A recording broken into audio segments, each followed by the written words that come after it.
เดี๋ยวนี้มาเจ้าสถาเฮาเจ้าทุกทางลาแฟนแฟ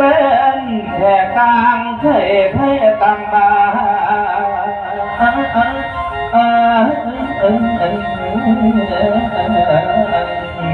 จงเสียไว้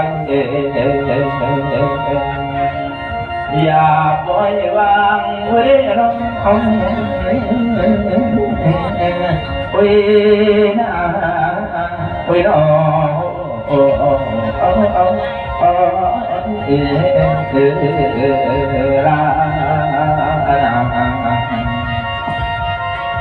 สิบนิ้วโอกาสมีสีเกียรติเพื่อนที่มาหลักจากในทางจะในขนาดนี้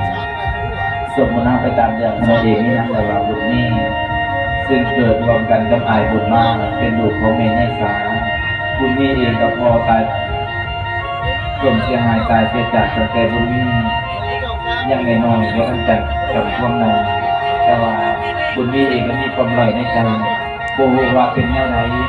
แม่นั่นเกลียดสั้นแต่บุญนี่พวกเคยหัดบุญนี่หักตั้งแต่อายบุญมาคนเดียวเป็นอะไรก็ยากมันจะเรื่องอะไรคือเราเองที่ไปหาไอ้กี้เพื่อสวดไอ้กี้นั่นไปแต่งอยู่ก็กินให้แม่สักคนนึง